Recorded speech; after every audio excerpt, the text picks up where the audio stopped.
السلام علیکم، میرا نام افسری خانہ، کوٹ روڈ ہائی اسکول، میں اردو کی ٹیچر۔ میری میڈم کا نام میڈم شہناز لاکھو۔ بیٹا آج میں آپ لوگوں کو فضول رسمیں سبق نمبر 10 سے بتاؤں گی، 41 نمبر پیج۔ فضول رسمیں۔ خدا کا کہنا کیا ہوا کہ سردیوں میں بارش بہت زور سے ہوئی اور ہوا بھی ٹھنڈی چل رہی تھی۔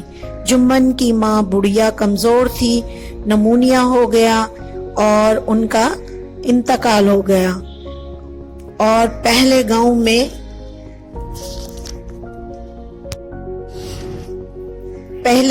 میں علاج تعویذ گھنٹے یا جادو سے پھونک سے ہوتا تھا،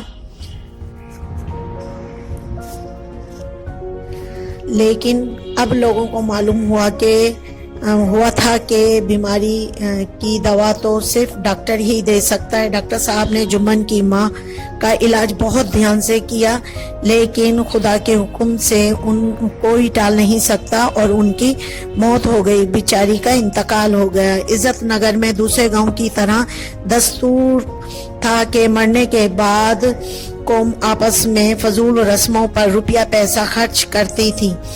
وہ اپنی ماں کے مرنے پر بہت دھوم کی دعوت کرنا چاہتا تھا، لیکن ان کے پاس پیسے نہیں تھے کہ وہ کہاں سے چاول کی دیگیں بنوائیں۔ ہاتھ تنگی کی وجہ سے وہ بہت پریشان تھا۔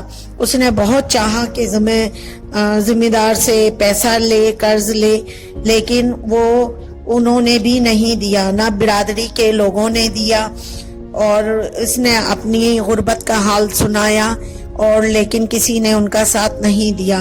لیکن برادری والوں کا ماننا تھا کہ آپ دعوت کریں گے اور سب کو بلائیں گے، لیکن جس سے بھی وہ قرض مانگتا کوئی اسے قرض نہیں دیتا۔ وہ بہت پریشان ہوا۔ چند دن کے بعد برادری میں انہوں نے کہا کہ برادری میں لوگ آپ کو کہیں گے کہ آپ نے خرچ نہیں کیا، ماں کا انتقال ہو گیا، باتیں ہوں گی۔ لیکن ڈاکٹر صاحب نے سمجھایا کہ کچھ دن باتیں کریں گے اور اس کے بعد سب بھول جائیں گے۔ لیکن جمن تھا جو بہت پریشان تھا، اس نے بہت سوچا، لیکن ڈاکٹر صاحب نے ان کی بات بھی سنی اور سمجھی، اور جمن کو بہت سمجھا دیا لیکن جمن نے کہا کہ میں بینک سے پیسہ لوں گا اور اپنی ماں کی دعوت کروں گا اور سب کو بلاؤں گا۔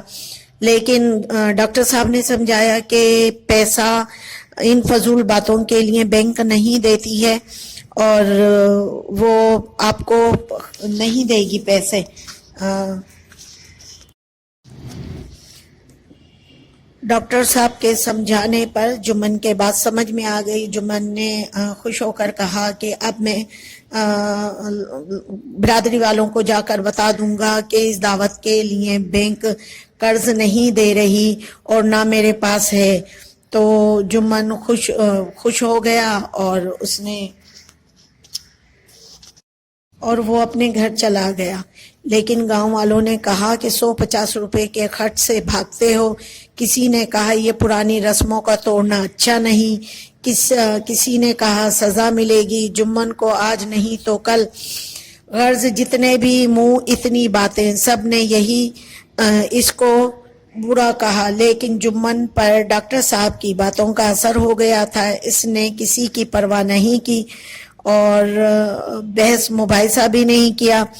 پرانی اور بیہودہ رسموں کے خلاف جمن کی یہ پہلی لڑائی تھی کہ اگرچہ اسے اس لڑائی میں تکلیف ضرور ہوئی، آخر کار یہ جیت اسی کی ہوئی اور سارے گاؤں نے اس کی مثال پر چلنے کا ارادہ کر لیا۔ اب عزت نگر میں شادی بیاہ یا مرنے جینے کی فضول رسمیں پر روپیہ خرچ نہیں ہوتا، بلکہ آئے دن فضول باتوں پر ہزاروں روپیہ پانی کی طرح بہایا جاتا تھا۔ تو اب وہ نہیں ہوتا اور اب اچھے کاموں کے لیے خرچ ہوتا ہے۔ ایک جمن کے فضول رسم ختم کرنے پر پورے گاؤں نے عمل کیا اور ان کو ڈاکٹر صاحب کی باتیں بھی سمجھ میں آ گئی. اس طرح فضول رسموں کے لیے چمن نے احتجاج کیا اور گاؤں سے یہ فضول رسمیں ختم کر دی گئی. بیٹا آپ لوگوں کا یہ سبق تھا. اس کے اندر سبق کے اندر فضول رسموں کے بارے میں یہ تفصیل تھی. اور آپ لوگ ہوم ورک کریں گی کہ جمن کے گاؤں میں پہلے بیماروں کا علاج کس طرح کیا جاتا تھا. ڈاکٹر صاحب کے آنے سے گاؤں والوں کی سوچ میں کیا تبدیلی پیدا ہوئی. اس نے اپنی ماں کے انتقال کے بعد جمن کی پریشانی کو کس طرح ختم کیا. ڈاکٹر صاحب نے جمن کی پریشانی سے کس طرح نکالا اور مشورہ دیا. جمن ڈاکٹر صاحب کے مشورے پر عمل کرنے میں کیوں پیش و پیش کرتا رہا. جمن کو برادری کے غلط رسم سے کس طرح نجات ملی. یہ آپ نے پورے سوالوں کے جواب لکھنے ہیں بیٹا. پورا سبق اچھی طرح سے پڑھ کر، اور جو ہم نے سبق میں پڑھا ہے وہی ان کے جواب ہے. ٹھیک ہے بیٹا، یہ آپ کا ہوم ورک ہے. اوکے، اللہ حافظ.